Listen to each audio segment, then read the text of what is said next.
engineer of the greatest Stanley Cup party that we've ever seen and presentation, Reno Cerbone, owner and chef at Heritage Restaurant in Fort Lauderdale, where this was great. I'll let you tell the story. So first off, good morning, you two fucking knuckleheads. Good morning, both of you. It's actually funny. He calls me up in the morning. He goes, hey, we're going to be in Fort Lauderdale today. He's like, would it be a chance that we could get to Heritage? Now listen to this. I actually told my brother, I'm like, fully booked tonight, guys. I'm like, I'm fully booked tonight. You said I'm fully booked. I'm kind of fully booked. Keep your... like, and he goes, oh, man. He's like, all right, whatever. He's like, let me call you back. So Bill Zito's good friends with, there's another restaurant around town called Livia. They have a nice big outdoor space. I'll tell you what, go over there, and I'll just stop by. I just want to see you and the family. And I had a little bit of time during my rush, and I just snuck over there because I just want to hang out with my family. And as we're there, me and Bill Zito are talking, and he goes, yeah, this is fun, right? Cheers, cheers, cheers. He goes, I will carry up and bring this fucking thing to your place. And I was like, what? And I was like my brother, he's like, yeah. He's like, we're going to go. He's like, we're going to surprise you, but let's go. And I was like, fuck. So I run back over there, and I'm like, holy shit. First, I'm waiting for my brother, and I'm like, all right, I think I have a couple minutes. And as I'm like thinking I have a couple minutes, I see him walking right across the street with this fucking Stanley Cup. And sure enough, since people saw him, they were standing up, applauding. It was such a beautiful interaction between him and fans. People were going nuts. Wow. They didn't care. Let me say about the prospect. We were thinking about all kinds of things to do, but what we really wanted to do was the guy who watches the Stanley Cup. Okay. Sitting there, we're laughing about what we're going to do, and the guest goes, Reno, put pasta in it. Put pasta in it. And I was like, I know it's sterling silver. Can I put pasta in it? You know, I don't want to ruin it. They go, you do whatever you want today. Whoa. Like, fuck it. We'll put bolognese in it. So we ate pasta and pizza off the Stanley Cup. Listen, everyone's drinking out of it. Everybody's doing shots out of it. Let's see pasta out of that bitch. The time. Wake up with Defo, joined by Lubie. Welcome to the Defo Show.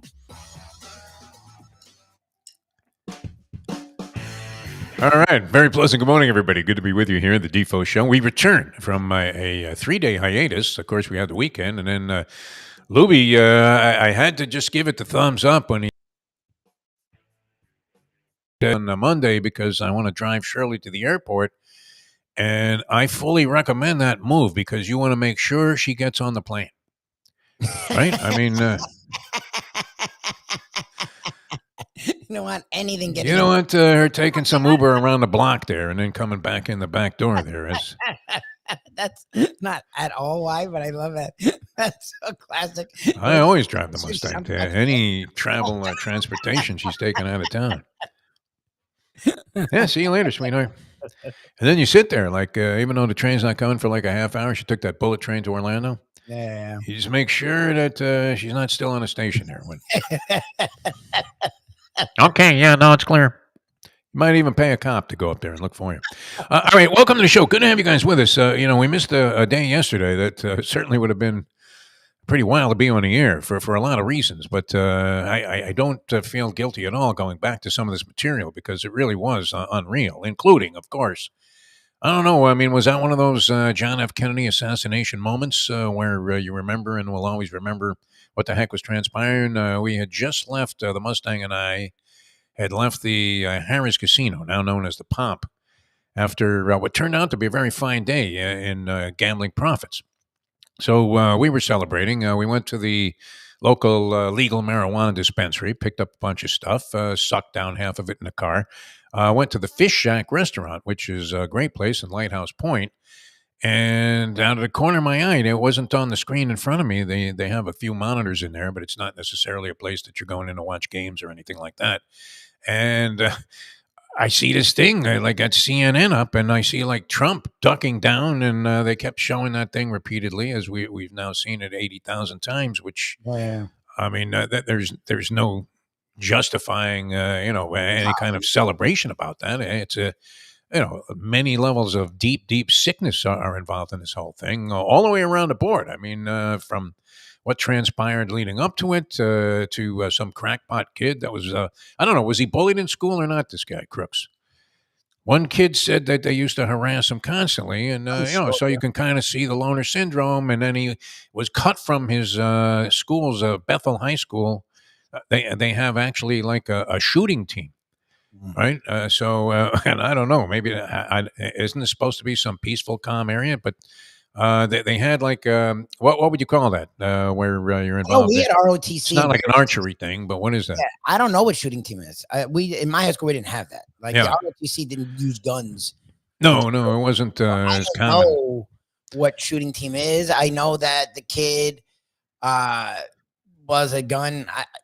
They're using the word How gun. do you get cut from the shooting team, though? I mean, Maybe he wasn't good at wouldn't shooting. you think that anybody that went out for it would make the squad? I don't even want to make any crude jokes. He's not the greatest shot. It was like cross country. If you couldn't make it on any other sporting team, you went out for cross country. Because if you wanted to run, these 9-mile jogs all the time, they didn't give a shit. They figured you were crazy anyway, right? I don't know. I don't even know what a shooting team is. I know that the guy was clearly into guns and very conservative to the point where he grew to hate Trump. That's what I find the most interesting about this whole thing is like I didn't see much about though his political stance, except that supposedly, I mean, he was a registered Republican, which really, I mean, the guy's 20 years old, so. We voted in the 2022 midterms, which is what Republicans want to deny. He did. Yeah. And anyone around him says he was staunch conservative. Very. And he literally, the shirt he chose to wear and to do this act was a YouTube channel that is a gun rabid YouTube channel. Like the guy. Clearly no disturbed individual. I mean, the normal people don't go up on the roof and take a shot at a presidential candidate. Yeah. Knowing that they're probably going to have their brains blown in. No, at anyone. Or out, as a result of this. I mean, and then colossal failure. I mean, the security. People are actually yelling, hey, there's a guy crawling up on the roof with a gun. Yeah, they didn't do cop goes up there, looks, and says, yep, there he is. Yeah, they did nothing. I mean, I don't know what he was in a position to do or not do, but, it's still the fact that they allowed this guy to get up there is pretty incredible. People know, and you end the event. Like that's, look. Wouldn't you think, hey, we got a building over here. If we're going to scope this out, we got a building over here.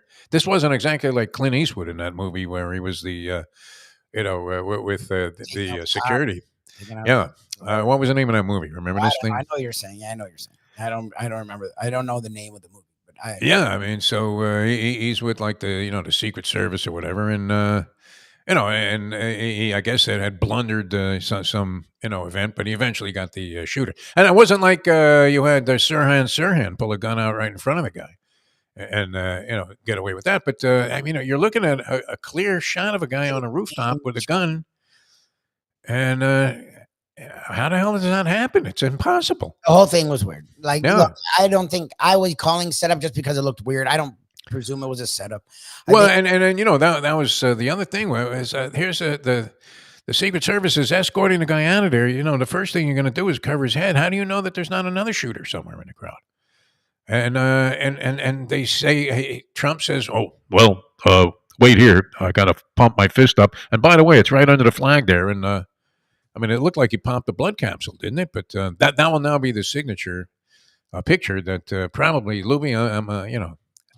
I hope this isn't the case because I couldn't help but think, as tragic as that was, and as I think any rational human being would say, you don't want to see a guy get killed just because you don't like anything about him.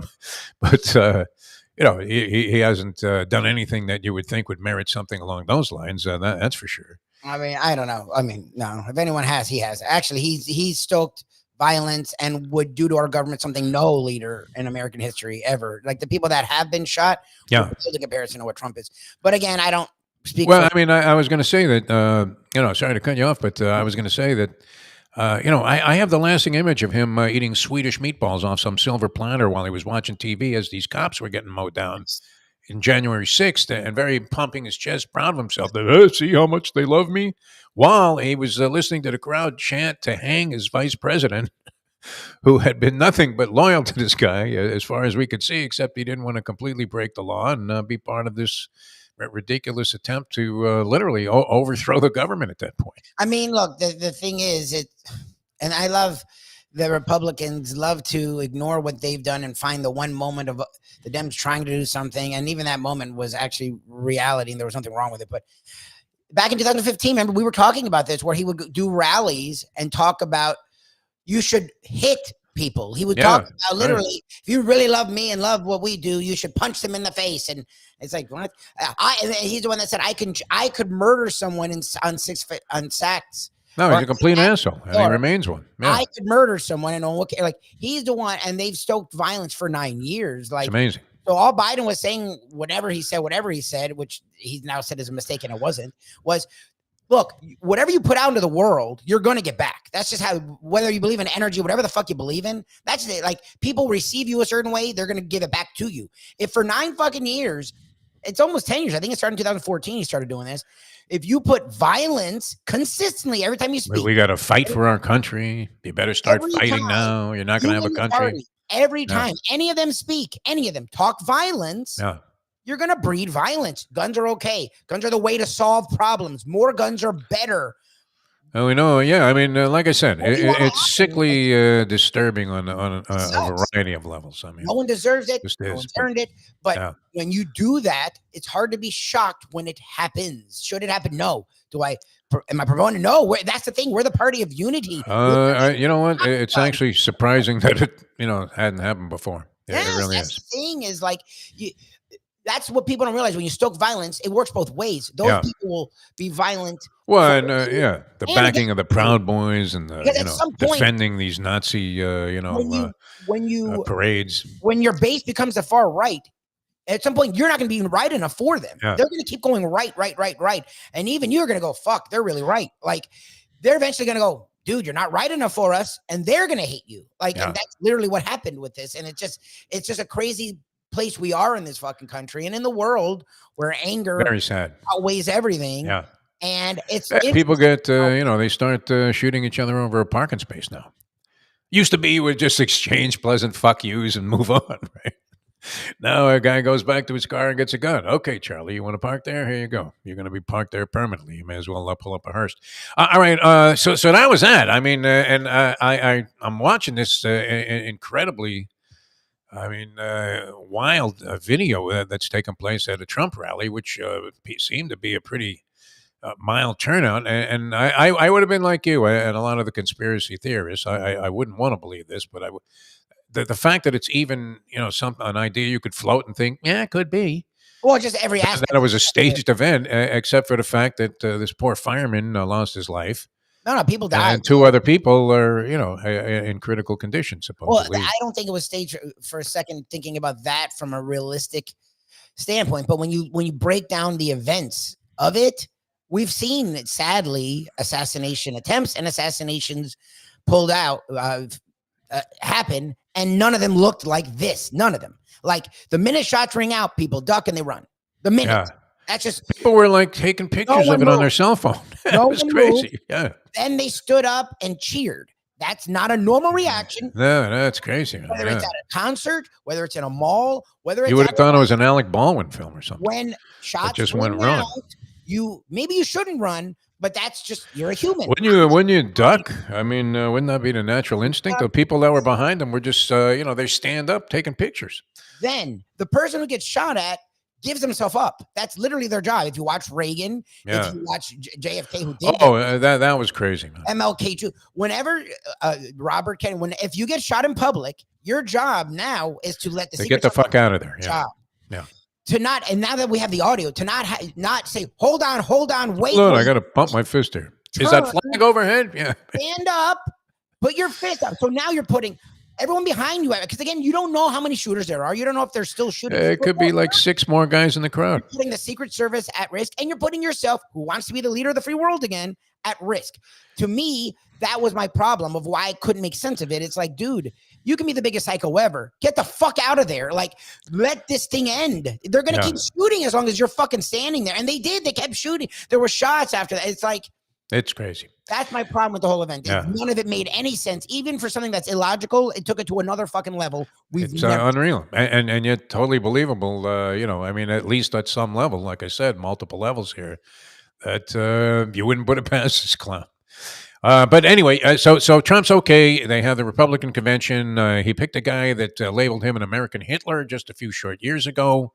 I would imagine if I was, the Democrat, it's unfortunate because they really need to step up the pace now at continuing to point out what a douchebag this guy is. Well, they already are. Yeah.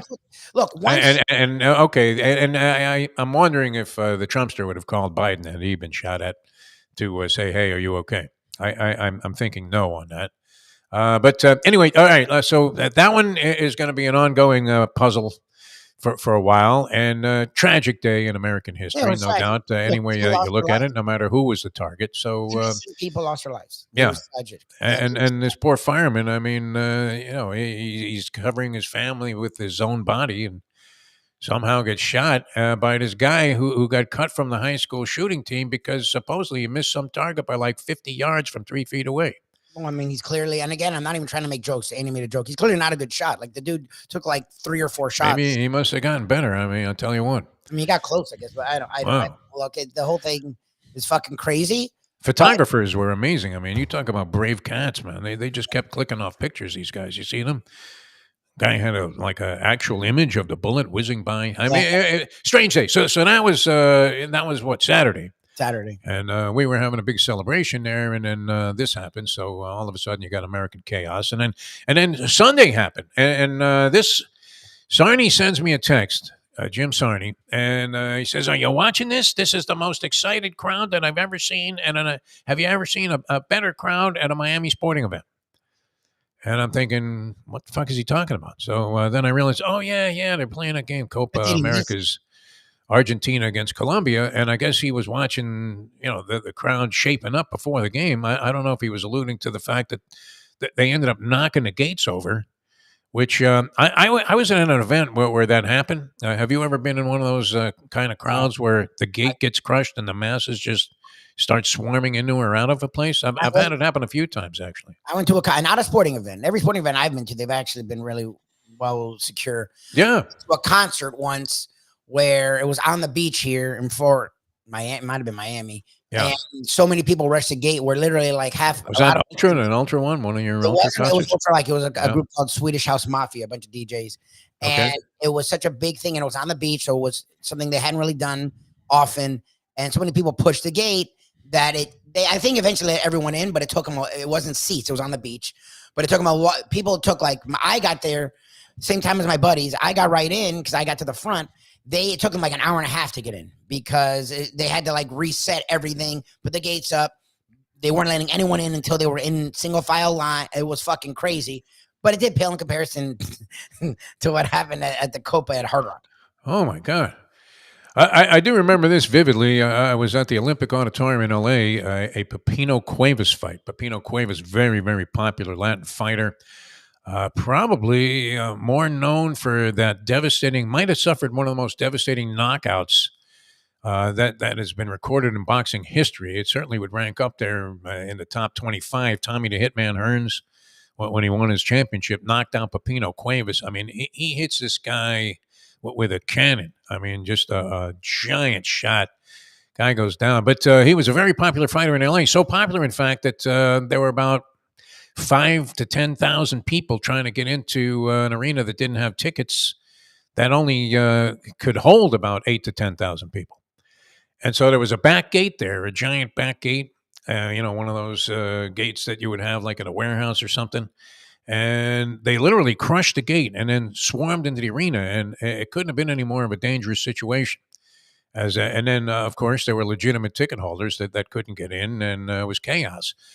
You're not expecting this at Hard Rock Stadium, where we were talking about this on our No Filter show before we got going with this one. And it's true, Lubie. You're right that they've had so many events there. And I don't remember anything, right, really, of any significance happening in terms of crowd, whether it was a Dolphins-Jets game, a boxing match. You had all kinds of freaks there for Jake Paul. Yep. And Mayweather are fighting. Didn't they fight there at Hard Rock? Was that Mayweather versus Paul? I think so. Yeah, something. One of the Mayweather. Yeah, that was here at Hard Rock Stadium. I mean, all kinds of crazy shit where insane people could be attending. I mean, Taylor Swift. When we know the Swifties are pretty insane. I saw the Black Eyed Peas, and they had a big following at the time. Justin Timberlake performed there. Yeah. Jay-Z and Kanye, I think, had a concert. It's had a lot of the kind of things that would lead people to be volatile and excited. Drunk out of their mind and go crazy. All the Jets games when playoffs are on the line. Sure. Never, ever. Never seen anything. Never. I'm in a security now. Now you're saying it, and I'm glad you made this clarification, Louis. That They turned it over. it was the Copa America's people who were involved with security, and not Hard Rock Stadium. That they eclipsed the authority of the people at Hard Rock If you're to seeing protect their own stadium. coverage, have you seen anyone blame Hard Rock? Right, like that's when I first was like, why are they not talking about Hard Rock? And then I read it. There was a statement and people talking about how Hard Rock was either asked or made to give up control of security to the, I guess, governing body. I don't know exactly to who, but if you notice the coverage, no one's blaming Hard Rock. No one's talking about Hard Rock. And it makes perfect sense. Hard Rock would have handled this well. They've had sold out events at that facility. The Copa people had no idea. I could never imagine something like that at that place. Oh, really? So all of these people there, these Colombians, and I can attest to the insanity of the Colombian sports fans, because I've been there to cover an event, and chaos broke out more than once, including bottles and cans and all kinds of projectiles being thrown down towards the ring from the upper deck of this place, where a fight was taking place. And thank God the Colombian guy won. Ricardo Torres got a cheesy stoppage against a guy named Kendall Holt. World championship fight at 140 pounds. Gino Rodriguez was the referee, and it seemed like Gino wanted to get the fuck out of there. Yeah. So as soon as Torres, who had been taking a beating the entire fight, landed one punch, he pulled a Richard Steele, steps in and stops it. Oh, geez. Right. So now you would figure, I mean, this thing, unless there was going to be, some bogus decision, which was more than likely to happen in Barranquilla, Colombia, favoring the Colombian fighter. I mean, Holt had to know he was going to get screwed in this fight. But there would have been almost zero justification for Torres winning a decision, even if he came on strongly. This was like round 11. And so their guy wins on a miracle, and they still, just pummeled the ring with bottles and cans, and a riot broke. I mean, it was crazy. There were only about 3,000 people in this thing, but wow, I mean, there weren't more than a handful that weren't involved in some kind of a fight. You're literally, Lubie, weren't sure you were going to get out of there. That's crazy. So that's Colombia. And then when we were on our way to this thing, there were like people, just like thousands of people in the streets wandering around. I don't mean to imply that it was third world, but they're literally like animals, bananas on their head. I mean, you're thinking, where the fuck am I? You thought you were in the movie Bananas. It was insane. So we know that there's a certain amount of what would it be? How would you qualify the Colombian fan in general, and especially when it comes to soccer? They're passionate. They're fiery. Are they insane? Are they criminally insane? Which is what we imply all soccer fans have to be. No, you have to be nuts. There are 80,000 people in what was supposed to be a 65,000 seat facility, and nothing is happening in this game. Nothing. I mean, it was the most boring, dumbass game. If you ever wanted to have an indictment against the game of soccer, it was this. Just show them film of Argentina and tapes of Argentina, Colombia for the Copa America's championship, and this is the worst, most boring shit you will ever see. It was 0-0 into extra. What was it? 20-something minutes, because it was the 112th minute that they scored the goal. So 112, yeah. So they had gone all the way through everything. Yeah. No, they did 90 minutes. They did the added time. Then they did, because extra time is from 90 minutes to, I guess, 120, right? They do 15 minutes, take a break, then do another 15 minutes. So they were into the second 15 minutes, 7 minutes into fucking, nothing happened in this game. It was pathetic. There was a lot. It was 0-0 for fucking 120 minutes, 2 hours of 0-0. The goal is the size. What would you say? Is that a 3-car garage? Would it be like a four? Like if you pulled up to Shaq's house? The goal, or who is that? Ice-T, the guy that's trying to convince you that he's insuring all of his Bentleys with CarSure or whatever that is. What is the insurance company that they're always Car Care? What is the thing that with Ice-T? Berman was selling it for a while? Car Shield, that's what it is. Car Shield. You would need a garage like that, right? Like Jay Leno's garage isn't as big as the fucking goal in a soccer game, and they can't find it with a search warrant. It's amazing. So, but I'm watching. I mean, the strategy.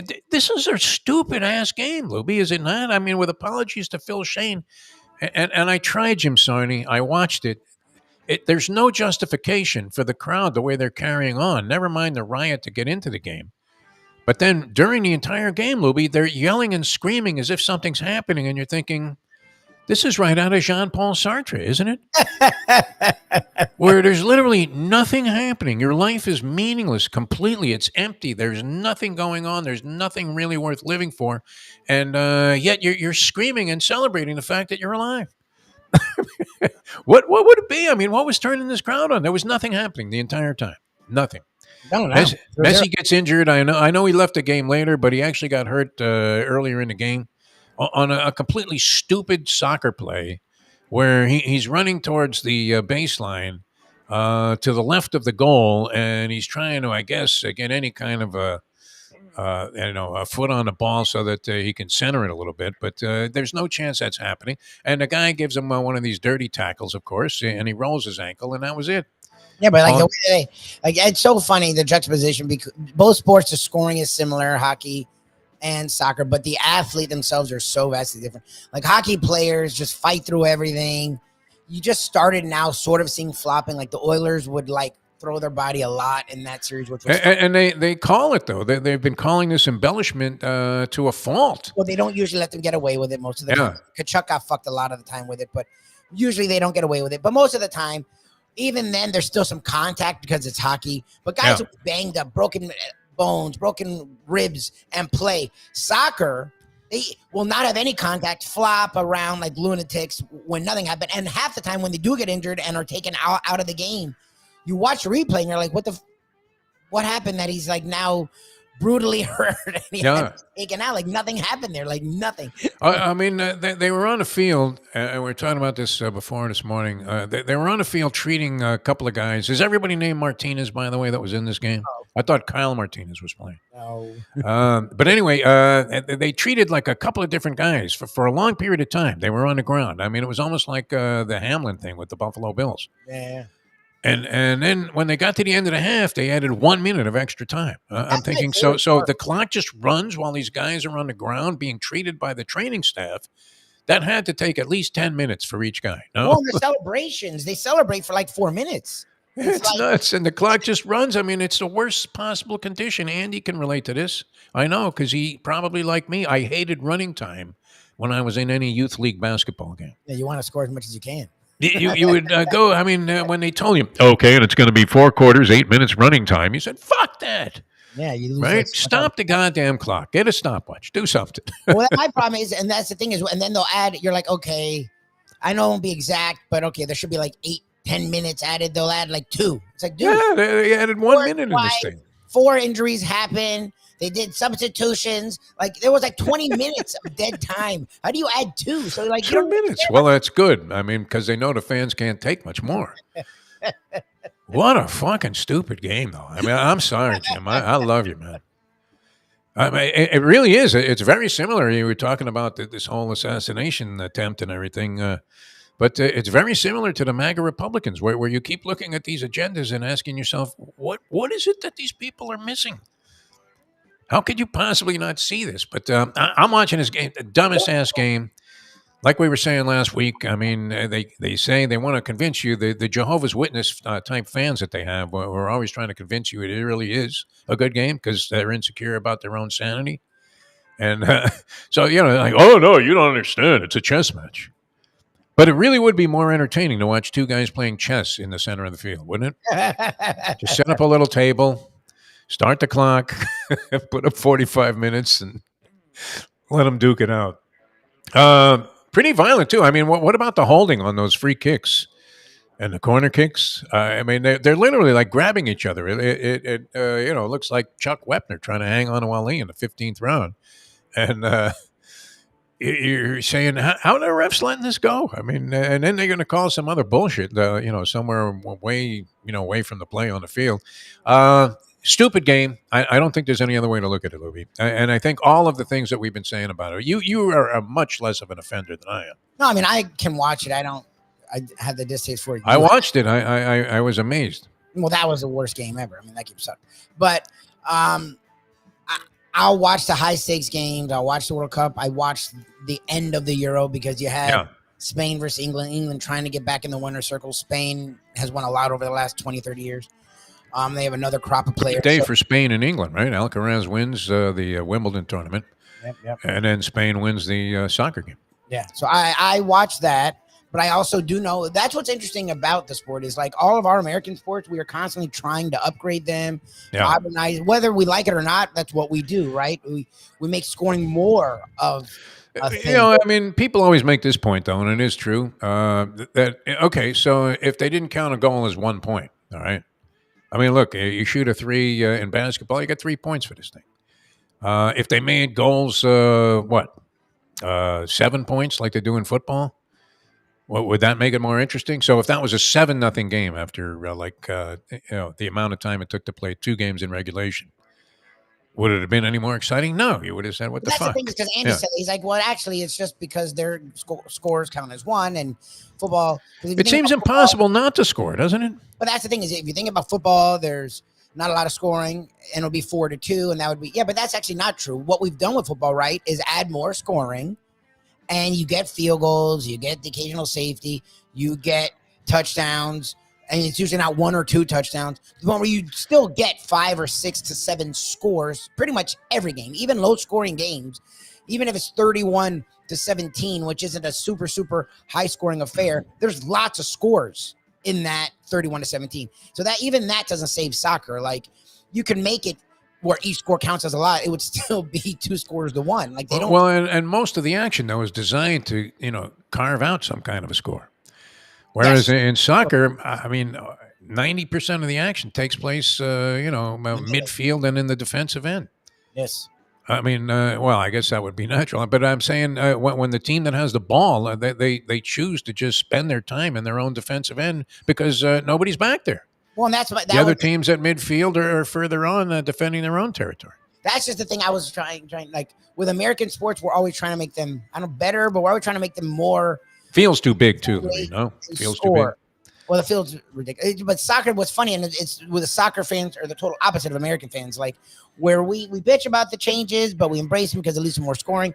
They don't want more scoring. No, I mean, it's okay. Rule is one of the dumbest rules. And then I know hockey has offsides, but you rarely see offsides getting in the way of a goal in hockey. Soccer, offsides gets in the way all the fucking time. Like literally every time there's a goal, they look for the offsides. Like sure.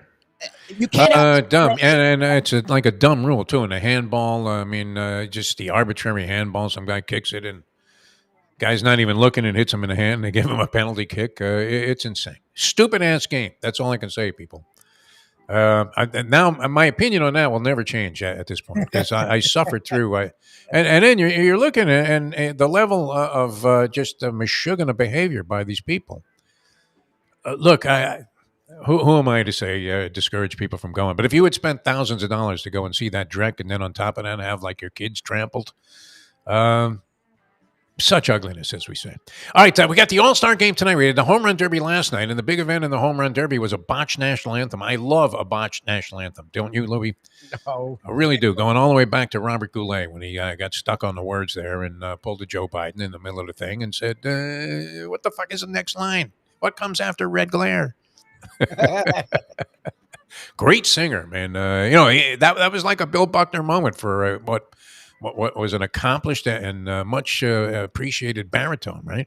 Robert Goulet. You ever heard this guy, man? And he was handsome as hell. Great. Yeah. It's on the Ed Sullivan Show. You almost felt like, hey, I mean, if you can't have the Beatles or the Stones tonight, how about a little Robert Goulet, my friend? Followed by Topo Gigio, the Italian mouse. You missed out on some great entertainment. The early days of television, Lubie. But anyway, yeah, so what? Carl Lewis, I mean, he butchered the thing. Roseanne Barr, it was a disgrace what she was doing with the song. But you would have thought this Ingrid Andress, a country singer, which validates another one of my theories, and that is, and I hope this comes up at the Republican convention because they're going to ban everything else. And that's where they're going to talk about this. Please ban all country music. Yeah, that's not going to bother their base at all. Imagine this J.D. Vance comes out and says, you know what, I used to call Trump the American Hitler, but now I'm right in line with him. But I am going to say this. We're banning all country music. Yeah. You could have made a case for it last night with this Ingrid Andress. 4 times she's received nominations for Grammy Awards and probably a very accomplished singer. They're making excuses for her now that the anthem is a tough song to do. I probably would tend to agree with that. But at the same time, could you do it any worse? It seemed like she took singing lessons from Yoko Ono. Have you seen this, Lubie? I saw a clip of it this morning. I didn't actually see it live. I haven't seen it yet. I'll look it up. My God, unbelievable. All right, and then we had the Home Run Derby. So we'll get into that. We have the All-Star Game tonight, some theories about that. And we'll return with more. Mike Lubie Lubitz, always good to get a week started off in this fashion. We've done everything here so far. Politics, soccer, sucks. We've exhausted all of our common material here. Dump Trump and soccer sucks. And we'll come back. We'll talk a little baseball and some other things in a moment. We have the Open, which I'm drooling here, Lubie, on these betting opportunities in the so-called British Open.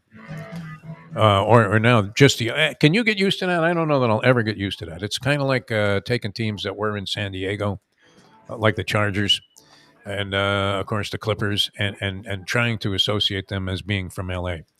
But wow, I mean, you have the favorite here.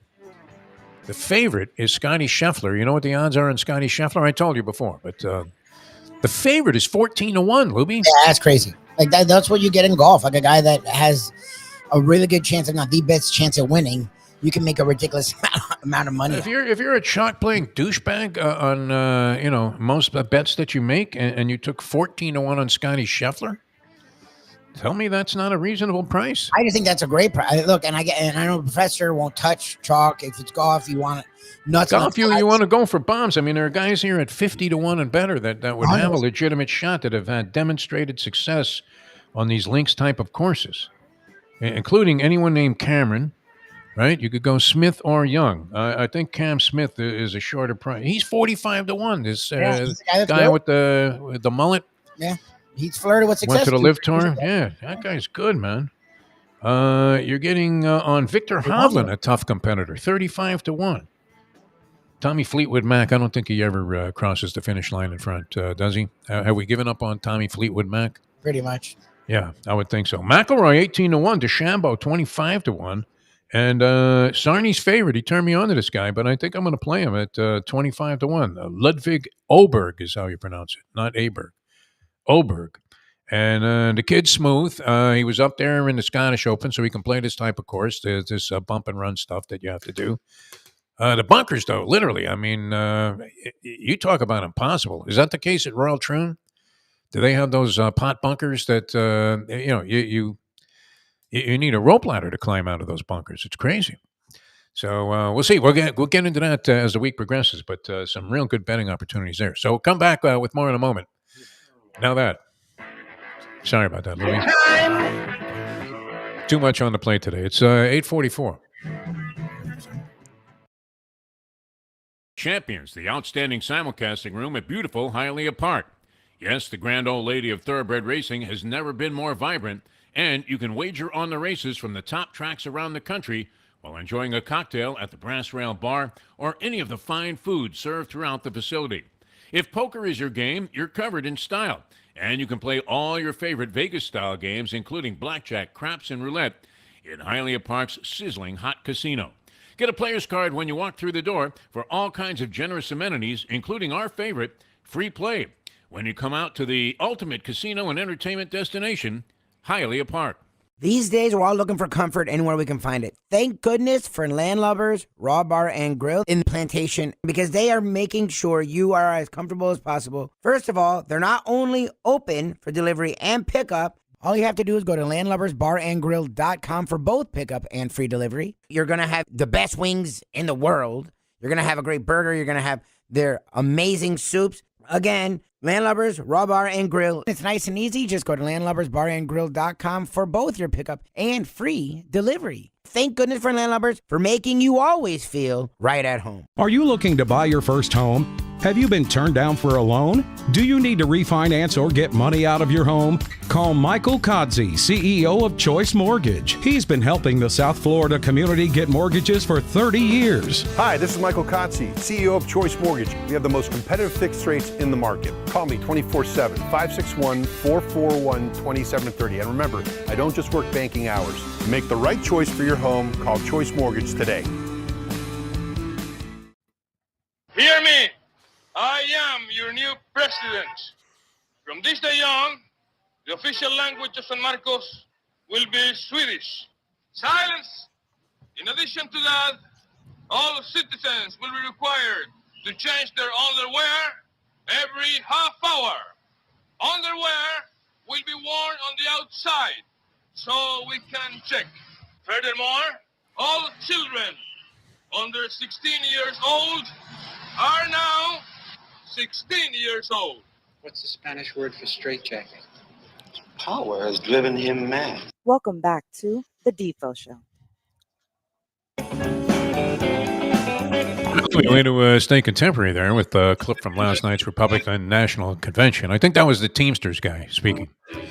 The Trumpster with that weak bandage. The polyman just had some skin cancer removed from his ear.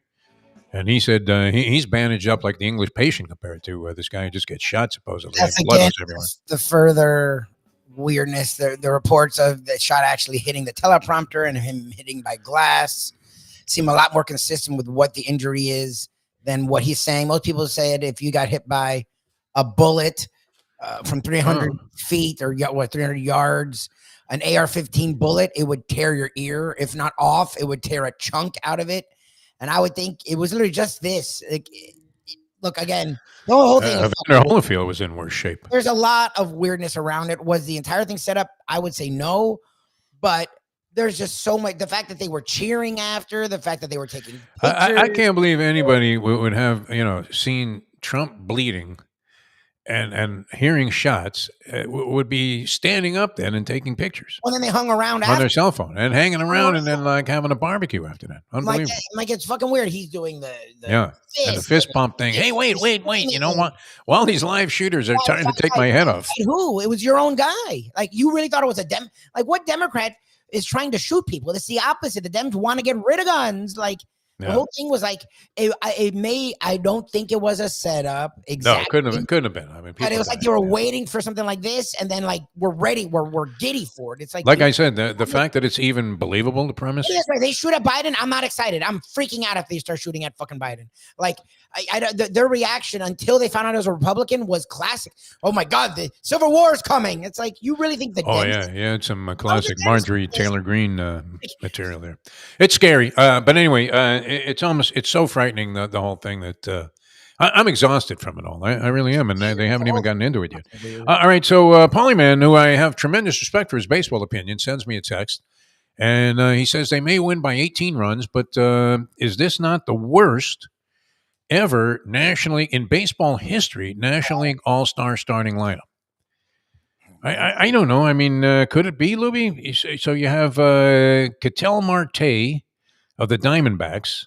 I don't know him. Having a decent year, 292, which is good now, and 19 home runs. He's leading off.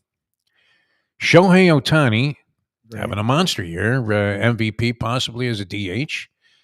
He's batting second. Trey Turner, who got off to a slow start with the Phillies, but has come on and is back to being the Trey Turner that was worth all that money that the Phillies paid for him. Yeah. He's hitting third. Bryce Harper, who's having a good year. I don't know if he's sustained it through the All-Star game. He was injured there for a while with a hamstring that he pulled? He's hurt a lot. He's always hurt. He's hurt a lot, but he was having a representative season. He's really good player, as we know. He just gets hurt a lot. That's just sort of his thing. William Contreras of the Brewers, a catcher who's hitting 286 with 11 homers. He's batting fifth. Not exactly Johnny Bench there, no? Christian Yelich, legitimate player. I mean, how can you disparage Christian Yelich as a viable National League All-Star? He's in the lineup along with Alec Bohm, not the most exciting entry at third base. And then you have the guy that won the home run derby last night, who I never heard of. Have you ever heard of Teoscar Hernandez? No, never heard that name. Didn't know who the fuck he was, right? Could have been Brian Hernandez, the jockey. And he ended up winning the home run derby. So, I guess he's having an all-star caliber season. I think he has 19 home runs. And Jurickson Profar, who's a lifetime 245 hitter, is having a real good year. I think he's hitting 306 and has double digits in homers. Of San Diego, he's in the lineup. Did you hear anything there that really got you going? I mean, look, who would you pay money to see? Ohtani? Harper, maybe? I don't know. Would you go out to the ballpark just to see Bryce Harper? Or Oh yeah, no, but Ohtani and Harper. The rest of the lineup is just guys. Yeah. Look, but again, Yelich. I mean, would you pay money to see I like to Yelich? see some of the lineups in the 80s when you were between the eras of the 70s and the 90s. Like that felt like a downtime with all-time greats in baseball. I'd like to see some of the lineups the last decade, like the last 10 years. You've seen a lot of the all-time greats go out and have a new generation come in. Like when that happens, the older guys. Look, back in the day, we used to just vote in the older guy. So that and that was always a beef of mine. So I probably shouldn't be beefing about this. Yeah, there's probably still some all-time where greats. like Pujols makes the All-Star team, even though he's hitting 225. Makes it look better because they're great names in the Hall of Famers. But if you actually look at their level of, like, that's the thing is what they're doing now is just putting in who deserves it. And which is good. I'm in favor of that. There's a lot of young guys that no one's heard of who have marginal numbers now, except for home runs, because that's what's great now, right? Is have a lot of home runs, have a lot of walks. We don't give a shit about your average or strikeouts. Right. So to us, when you stack that up against the all-time grades, those numbers suck. But that's not what the game is these days. That's what is cherished in this era of baseball. It's ironic, though, that a guy, say like a Schwarber, who, and maybe he's just an aberration out there, but, and hitting leadoff batting like 170 every year. But he does get a lot of walks, and yet also is going to be among the league leaders in strikeouts. So you're thinking, does the guy have a good eye? Is that why he accumulates so many walks? Or do they just pitch around him all the time, even though he's a leadoff hitter? Because the one thing they don't want to do is have him hit a home run. I guess in that first at bat, it's far less significant than if it comes up later on in a ball game with guys on base. Hey, here's 1966, Lubie. How far away are we from this? So let's go over this again, all right? Just so the people have it in their heads. You guys can formulate a judgment. And you might say, well, Jesus, Defo, you pulled one out of your ass here and happened to be the greatest of all time. But in terms of overall luster and excitement in the lineup, you got Ketel Marte, Shohei Ohtani, Trey Turner, Bryce Harper, William Contreras, Christian Yelich, Alec Boehm, Teoscar Hernandez, and Jurickson Profar. How does that compare? Yeah, in 1966, leading off, wow. Willie Mays. Batting second, Roberto Clemente. Hitting third in that lineup was one Henry Aaron. Batting fourth, not a bad guy and a half. Hitting cleanup, Willie McCovey. Scared the living daylights out of pitchers. They shit their pants when he was up there.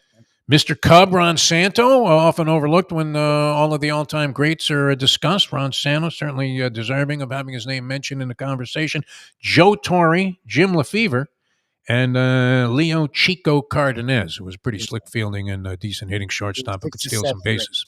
6 or 7 greats. Okay, not bad, right? I mean, that wasn't even deemed the greatest. And I would want to look at one of the lineups from like the 30s or 40s where you had like. Well, yeah, you got the Bambino and Gary. Yeah, great Red Sox. The great, 72. You got Joe Morgan leading off, Willie Mays batting second, Hank Aaron hitting third, Stargell again fourth, Johnny Bench in the fifth spot, the hard hitting Lee May hitting sixth, Joe Torre, who was no slouch with the bat.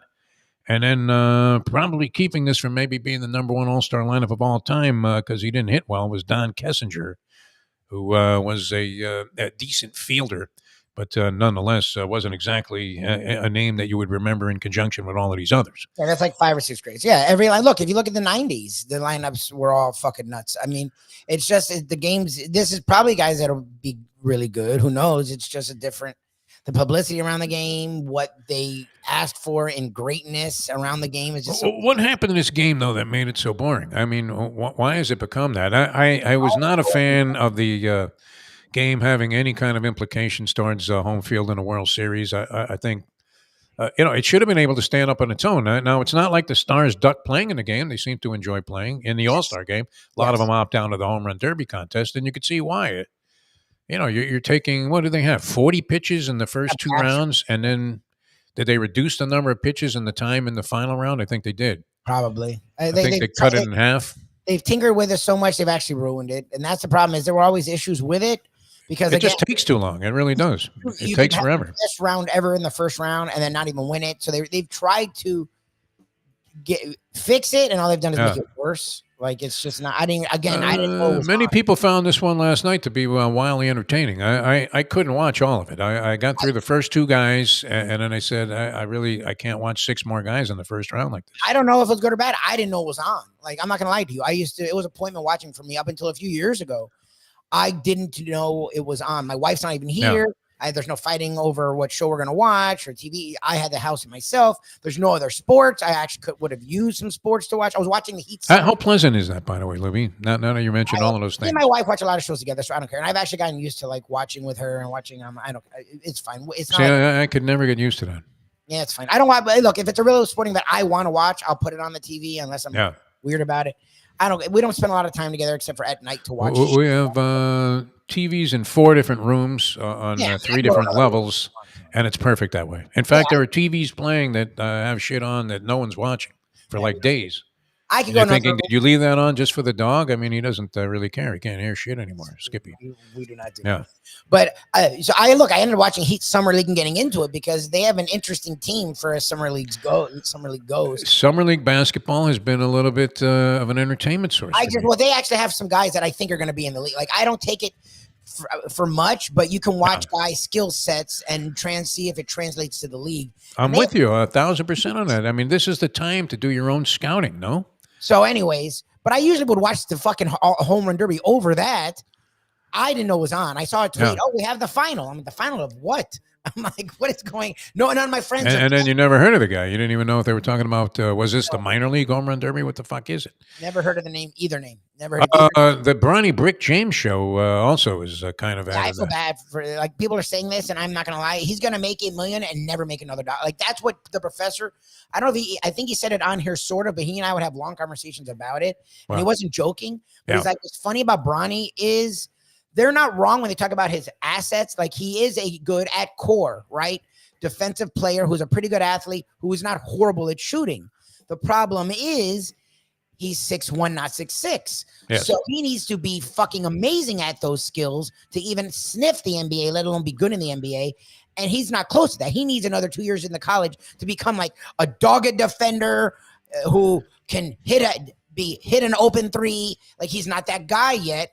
So he'll get that $8 million guaranteed, but I don't think he's going to make another dollar in the league after that. Like the guy, what a gift, huh? I mean, they gave the guy 8. As we were talking about, Isaiah Wong, number 55 pick the previous year, got like $600,000, $2 of which was guaranteed, and a one-way plane ticket to Turkey. Yeah, I don't think he's even. And that was it. This guy gets $8 million, and I don't begrudge anybody anything. You could look at LeBron and say he could have held up the Lakers for more money. They probably would have had to give the $8 million away, and put it in his pocket. So they gave it to the kid.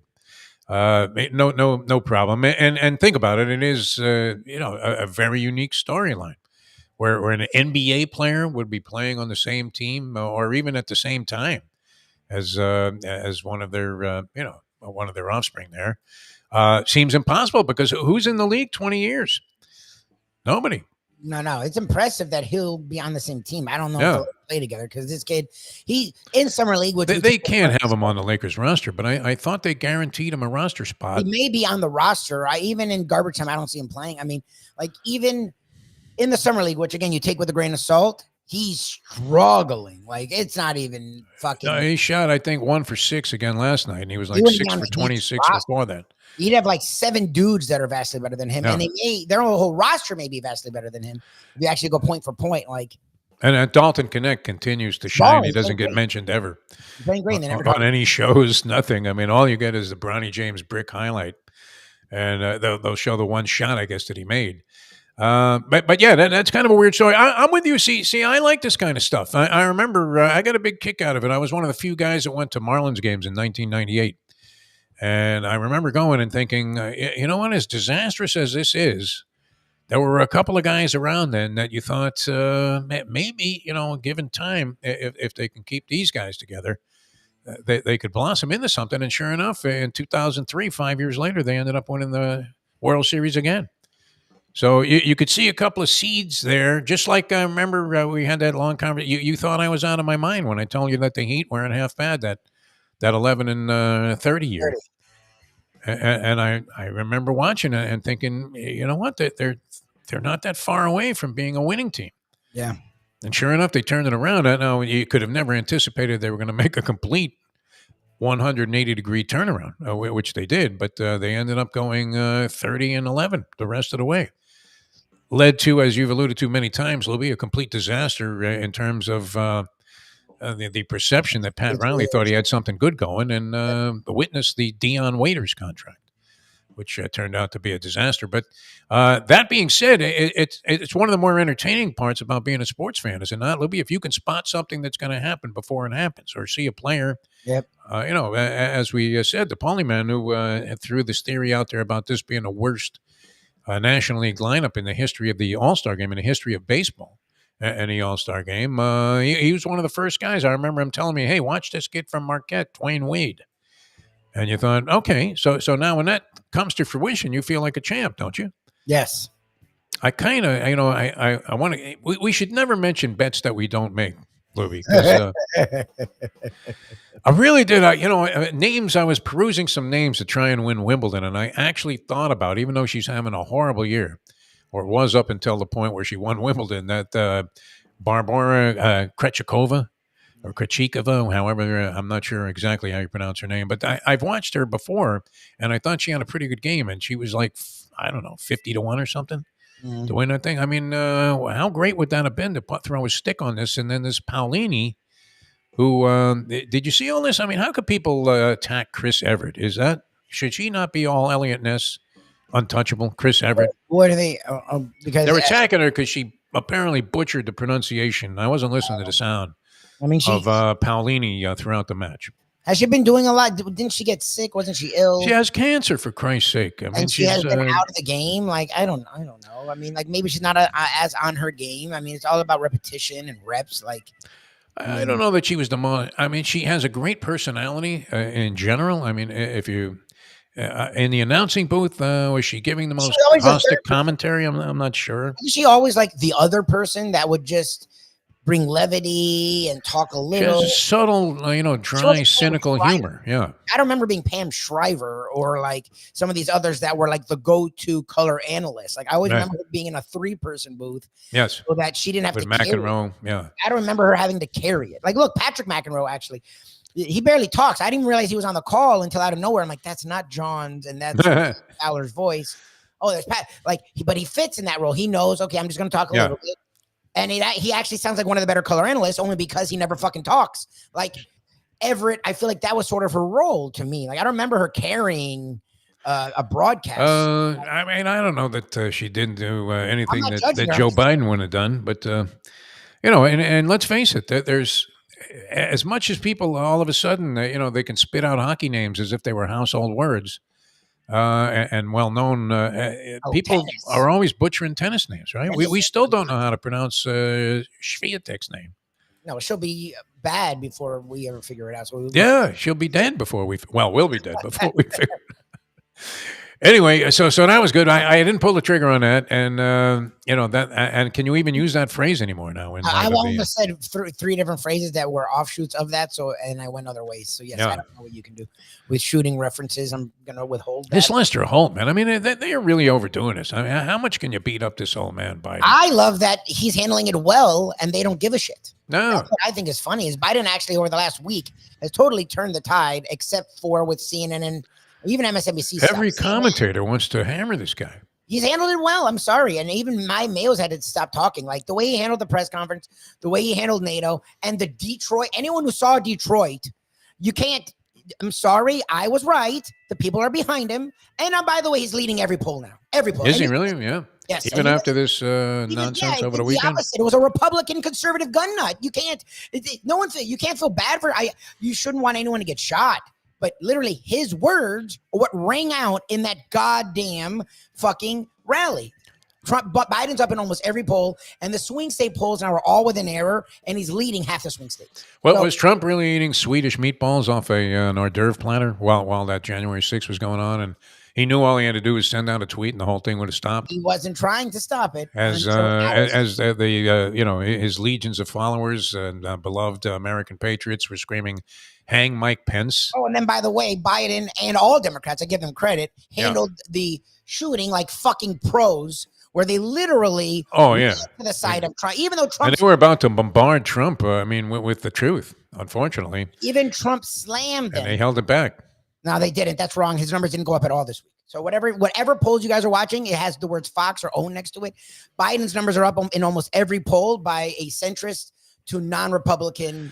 Well, and then you look at this, party that they were having last night with Trump with the ear patch on, and the Republicans, and I'm looking at what in my opinion is just like the face of evil, and the Democrats are around. I don't know, man. Maybe we shouldn't run this guy. I mean, it's not a time to start waffling, is it? Or show that you're not solidly behind or whatever it is that.